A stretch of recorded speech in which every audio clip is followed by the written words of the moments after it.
At my baby shower, my mother-in-law gave me a card that said, "Let's hope this one looks more like our side of the family." Everyone laughed, I smiled, said nothing. 2 weeks later, I sent out DNA tests as thank you gifts. Now her son won't speak to her, and she's learning that he was the adopted one all along. The baby shower started the same way they all do, with too many chairs and not enough conversation. My sister had put a lot of work into it. There were plates shaped like clouds, a wall of fake grass with a sign that read, "Oh baby" in gold cursive, and a tower of cupcakes arranged like building blocks. People trickled in wearing soft pinks and blues, even though we hadn't announced the gender. Someone had brought a game with clothespins. Another person asked if the punch was spiked. I moved from circle to circle, smiling when necessary, pretending not to notice that most of the conversations were about someone else's labor story. When it came time to open gifts, the mood shifted just slightly, as it always does when people want to see how you react to the ones they spent money on. I unwrapped things slowly, holding each item up for a photo before setting it on the couch beside me. It was toward the end, when the pile was smaller and the attention span was waning, that I opened the envelope with the ducks on it. The handwriting was familiar and looping. Inside, the card read, "Let's hope this one looks more like our side of the family." Someone laughed before I had a chance to react. Then another laugh followed, and the room gave itself permission. I smiled without showing my teeth and moved on to the next package. I thought about the card again the next morning, when I was alone. I went back to the pile and read it a second time. The ink was blue, and the underline beneath the word "R" looked heavier than the rest, like she'd gone over it twice. Margaret had always made small comments that walked the line between awkward and intentional. She never said anything you could truly argue with, which made it harder to push back. She'd once told me that my hair looked healthier now I was pregnant. Another time she asked if my family was Irish or just pale. This card was not her first performance, just her most public one. I didn't tell my husband about it. I didn't bring it up with my sister. I just held on to the feeling a little longer than I meant to. The next week, while scrolling on my phone, I came across a sale on bulk DNA kits. The idea came to me without much ceremony. I ordered a set and planned to send them out as a quirky follow-up to the shower. The note I wrote for each said, "Just for fun before baby arrives." I didn't expect everyone to actually do it. The kits arrived in a box with minimal packaging. Each was individually wrapped with a barcode and small instructions. I activated them under a name I made up. It wasn't hard to do. I matched each kit to a guest, sealed them with the note, and sent them off. It felt like a joke I didn't have to explain, one that would either be ignored or met with a laugh. I sent one to Margaret like I sent one to everyone else. She messaged me 2 days later to say she'd gotten it and would fill it out after her doctor's appointment. I told her it was just a novelty. She said she loved that sort of thing and was curious to see what traits the baby might inherit. That was the end of it, at least for that week. My husband didn't mention his kid at all. I saw it on the kitchen counter for a few days, then on the hallway table. I asked if he planned to do it. He shrugged and said maybe. Then one morning it was gone. He didn't say he'd mailed it, but the slot in the box was empty. I tracked the kits through the app. Most people didn't register them. A few did. My cousin sent me a screenshot of her ancestry report with a message that said, "I guess we really are boring white people." I laughed and moved on. My aunt matched with me as expected. There were no surprises until my husband's results came back. It was a Wednesday afternoon, and I was folding laundry in the living room. The notification buzzed, and I opened it without hesitation. His name was there, but nothing else looked familiar. The match section was blank. No parental connections. No family overlaps. The app listed him as unmatched to any other person in the system, including those I'd sent kits to. I clicked through the breakdown 3 times before calling the helpline. They confirmed the sample was processed accurately and matched no one in our registered group. That's when I knew it wasn't a glitch. I sat with the information for a day before deciding to say anything. That night at dinner, he mentioned that his mom was acting strange. I asked if he'd looked at his results. He said he hadn't, didn't understand them. I didn't press. Instead, I went to the drawer where I'd stored the old laptop. Months earlier, while looking for a file, I'd opened one of his drafts by accident. It had been saved under a generic name, but the attachment was a birth certificate. The mother's name was listed as Cara Jean Madsen. The father section was blank. The place of birth was Missouri. I remembered taking a photo of it, and not thinking much at the time. Now it felt like the missing piece to something I hadn't realized was incomplete. I showed him the screenshot. He stared at it longer than I expected. Then he said he didn't know what it meant. He left the house for a walk and didn't come back for 5 hours. When he returned, he didn't say anything else. Margaret called the next day. I let it go to Nesnail. Then she texted asking if I'd tampered with the kits. I didn't answer. Later that evening, she sent an email about family trust and the consequences of invasive behavior. It didn't mention adoption. It didn't address the card. She used words like disruption and disrespect. I read it once and deleted it. She didn't call again. The following week, I found a phone number for Kara Jean Madsen. I didn't tell anyone. I called from a number she wouldn't recognize. She picked up after 3 rings. I said my name. I told her I was looking for someone who might have been born in 1988 in a town called Fairbridge. There was a pause. Then she asked if I was calling about her son. She said she'd always hoped he might come back one day. That she had photos, old ones, and had kept them all in case someone ever reached out. I asked if she would send them. She said she would. 2 days later, I got an envelope in the mail with no return address. Inside were 4 photographs. They were all of him. The envelope was thin and unmarked. It came with the rest of the mail, wedged between a furniture catalog and a bank statement. I recognized the handwriting on the label, although I had never seen it before. It looked careful, almost practiced. Inside there were 4 photographs, all printed on matte paper. The kind that smudges easily if you touch it too long. The first showed a woman sitting in a plastic chair in what looked like a hospital room. She held a newborn wrapped in a patterned blanket with blue and pink stripes. There was a band around her wrist. The date printed in the corner read July 1988. The second photo was taken a few days later. She was holding the same baby on a couch with a crocheted cover, the kind you only see in older homes. The baby's eyes were closed. A bottle rested on a blanket beside them. The third photo was different. It was a close-up, taken by someone else. The woman was smiling at the camera, and the baby, still swaddled, was tucked into her shoulder. You could see a small scar on her arm, and the lighting made it clear the photo was taken in the morning. The fourth photo was just the baby alone on a blanket, looking up at the ceiling. The face was unmistakable. It was my husband. He looked exactly like the baby in the photos on our refrigerator.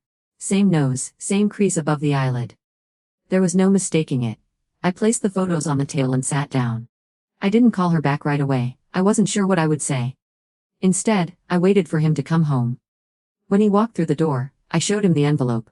He didn't speak for a long time. He looked at each photo slowly. Then he placed them back into the envelope and left it on the table. He didn't ask any questions. He didn't say her name. He just said he needed to know if they had lied to him, or if they had simply never told him the truth. Over the next few days, I noticed small shifts in his routine. He spent more time in the garage. He stayed up later than usual. He didn't talk about it, but I could tell he was thinking constantly. I didn't push. I knew this wasn't something I could explain or solve. He called Margaret once, but the call didn't last long. I didn't hear what was said, but afterward he sat on the back steps for almost an hour without moving. When he came back in, he said he wanted to drive to Missouri. I asked if he wanted me to go with him. He said he wasn't sure yet. I understood that it wasn't personal. It was something else. It was some days later. He packed lightly, just a duffel bag and some printed directions. He didn't take the photos. I stayed behind. I used the time to sort through the rest of the DNA results that had come in. Nothing else was unusual. The others all matched where they were supposed to. I archived everything, removed the kits from the account, and turned off notifications. I didn't want to see any more alerts. I started organizing the baby's things again. The crib arrived. I put it together slowly, step by step. I didn't tell anyone what was happening. My mother assumed we were just nesting. My sister sent a video of someone training a toddler to sleep through the night. I didn't respond. There wasn't anything to say. He was gone for 3 days. When he came back, he looked tired but settled. He said she had been kind. That she had answered his questions without hesitation. She hadn't known where he was taken. She thought he had gone to a family nearby. She was told the adoption would be private. She had no contact afterward. She gave him a shoebox filled with more photos and letters she had written but never sent. He said it was strange, but not in the way he expected. It didn't feel like meeting a stranger. It didn't feel like meeting a mother. It just felt like something old had been acknowledged. That was all. Margaret didn't call while he was gone. She didn't reach out after he came back. I suspected she knew the timeline was no longer on her side. It was only a matter of time before more facts came forward. We didn't confront her. We didn't ask for explanations. There didn't seem to be much point. The information was already in our hands. The story had already shifted. There was no need to dramatize what had already become obvious. It was not a betrayal in the usual sense. It was something more quiet and lasting. We decided not to tell anyone else for now. The baby was due soon, and we wanted to move forward without complications. The nursery was almost finished. We had enough diapers to last the first month. I had written thank you notes for every gift, even the ones I didn't remember opening. I didn't send one to Margaret. Her kit hadn't been activated. She had received the result but hadn't clicked through to complete her profile. It remained unconfirmed. That seemed appropriate. Something incomplete left that way on purpose. I kept the envelope with the photos in a drawer beside the baby's socks. It wasn't hidden, but it wasn't out in the open either. I knew there would be more to deal with later. But for the moment, we stayed quiet. We didn't make any announcements. We didn't ask any more questions. We waited. And then the baby came. The hospital room was colder than I expected. The nurse brought extra blankets, but I didn't use them. The delivery went faster than I'd been warned. I'd read enough to know that timing is never guaranteed, and in the end, it was over before I fully understood what had started. The baby was placed on my chest, eyes closed. Mouth moving slightly like he was still learning how to breathe. My husband was there, quiet but steady. He held my hand the entire time. When they weighed the baby, the number felt surreal, like it belonged to a different conversation we hadn't had yet. He had his father's mouth. He had my ears. Everything else felt like something we'd spend years figuring out. The nurse took photos. I didn't look at them right away. Margaret didn't come to the hospital. We didn't invite her, and she didn't ask. My mother came for a few hours, brought food, and held the baby while I slept. My sister dropped off a box of snacks and a card with a coupon for takeout.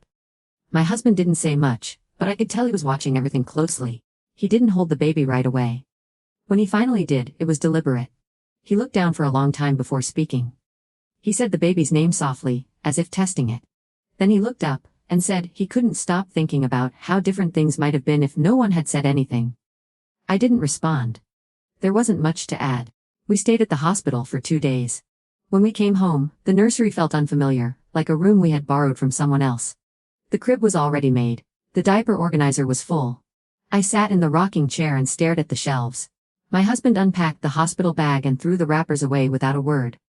Later that night, we ate cold pasta and watched the baby sleep. The silence between us didn't feel empty. It felt like space being held for something that hadn't arrived yet. Margaret sent a message 3 days later. It was short and careful. She asked if the baby had arrived. She said she hoped we were doing well, and that she understood if we needed time. My husband read it twice and then placed his phone face down. He didn't answer right away.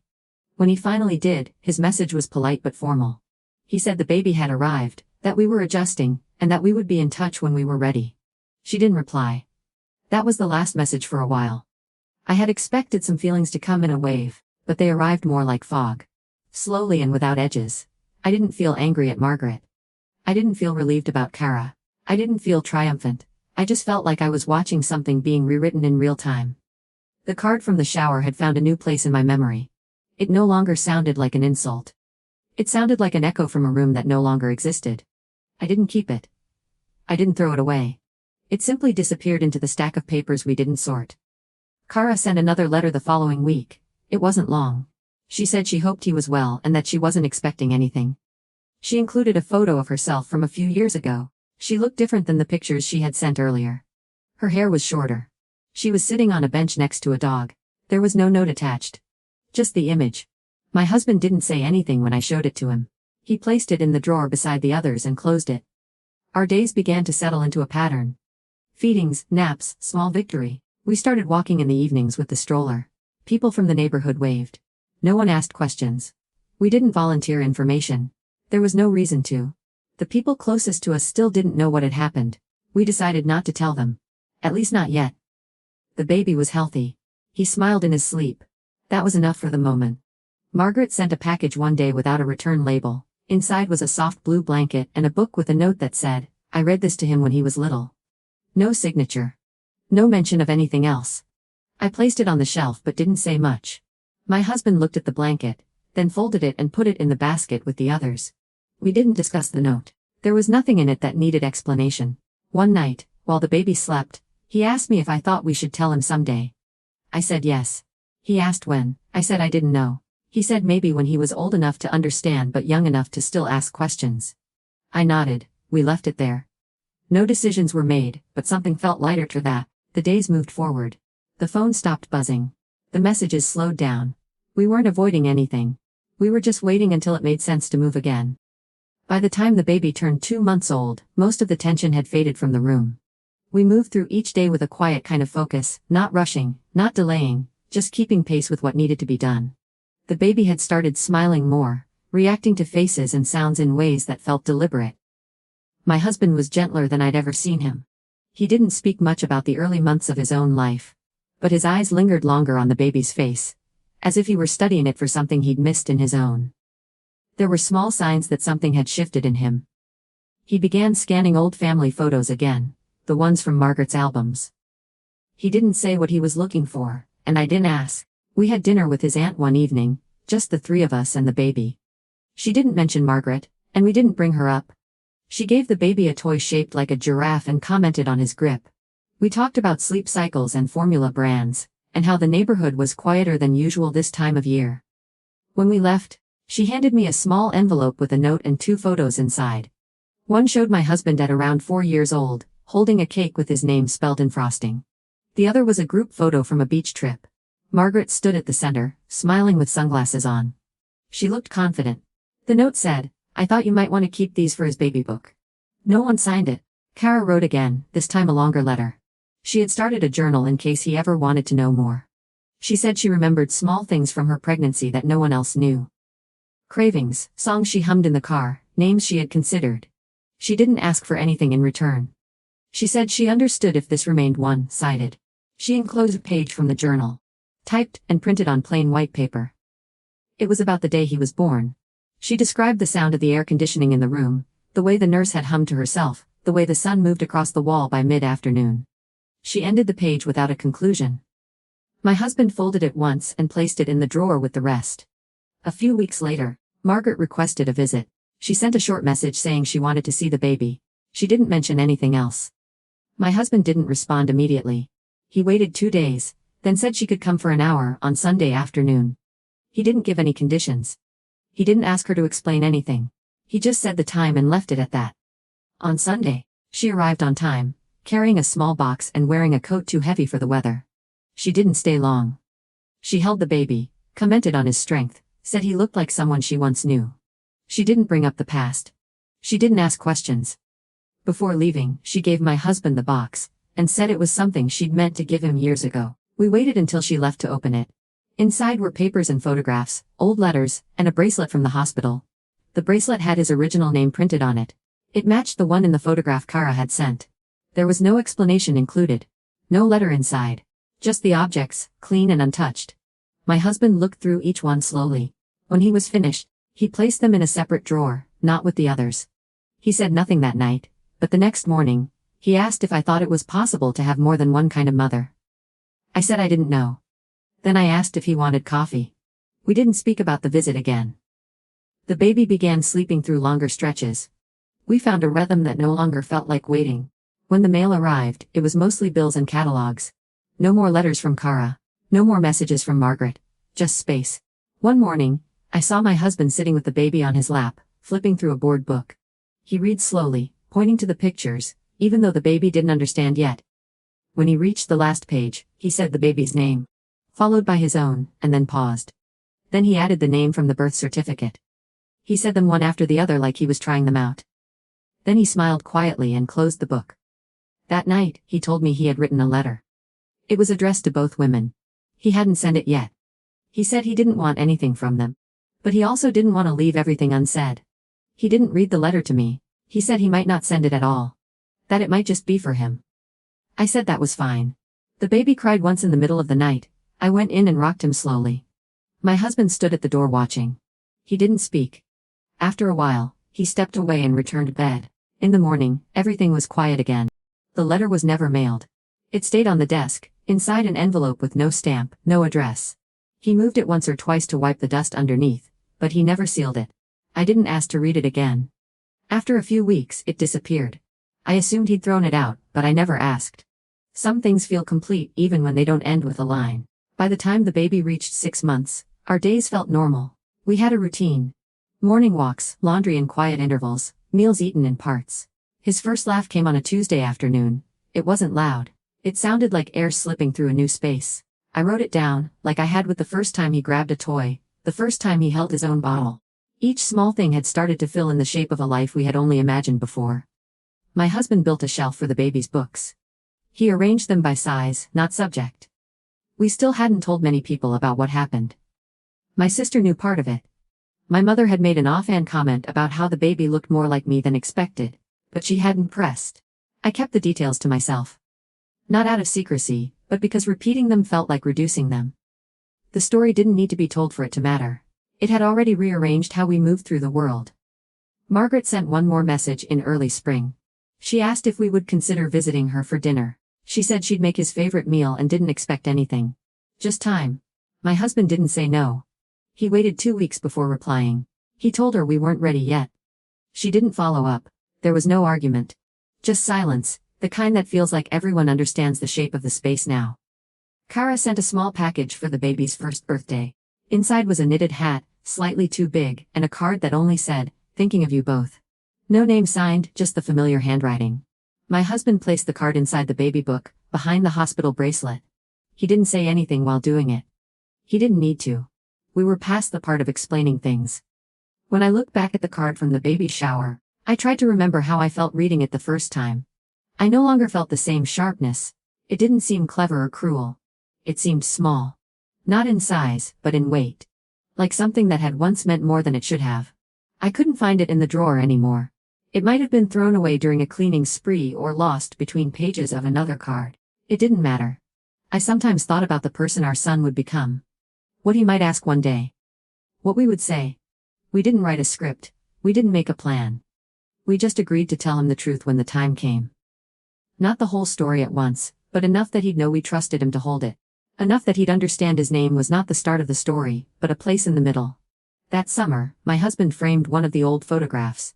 It wasn't one from Margaret or Kara. It was one he'd taken himself, of the baby asleep in his crib. He hung it in the hallway, near the light switch. He didn't mention it. I saw it one morning and left it there. We continued. Not with finality, not with answers, just with days that followed each other. Either way, thanks for listening. And if you want to hear more stories like this one, honest, messy human, go ahead and subscribe.